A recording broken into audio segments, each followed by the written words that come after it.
Bonjour à tous, bienvenue dans la série de vidéos sur la musique au service de la lecture et du langage. Et aujourd'hui, je vais vous présenter l'activité qui se prénomme la partition simplifiée. Cette activité a pour but de retravailler la fusion syllabique ainsi que la lecture de syllabes et donc la conscience phonologique. Les enfants vont devoir être capables de lire différentes syllabes sur une partition simplifiée comme celle-ci en respectant les hauteurs de son.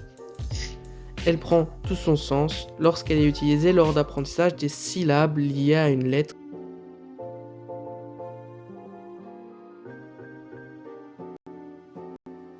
Les enfants vont donc recevoir des étiquettes avec les voyelles. Ça peut très bien être sous forme d'alpha ou alors sous forme de lettres cursives, tout dépend de la méthode utilisée en classe. Ainsi que 9 fois la consonne, qui est en apprentissage.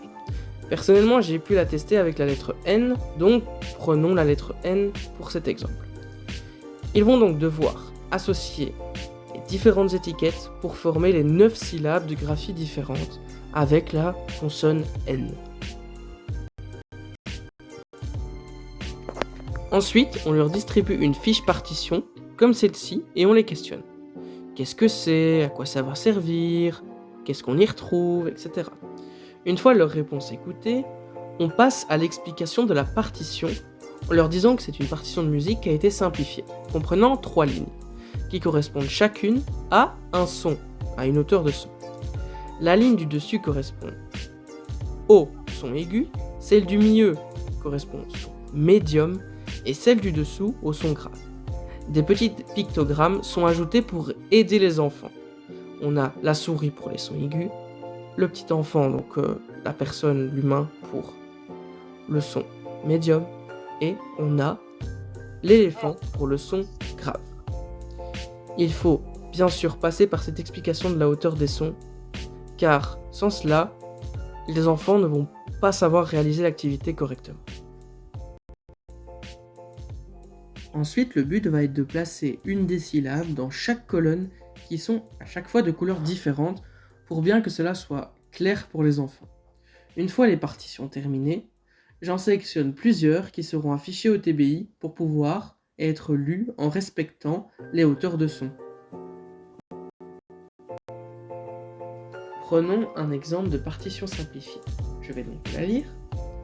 Né, ni, na, na, ne.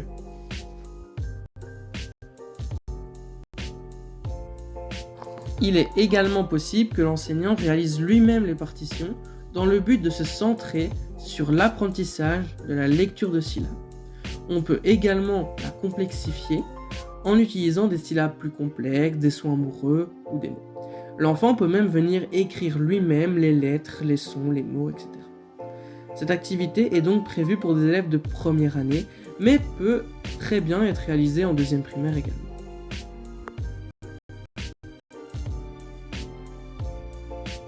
J'espère que la vidéo vous a plu. À bientôt pour de nouvelles activités sur la musique au service de la lecture.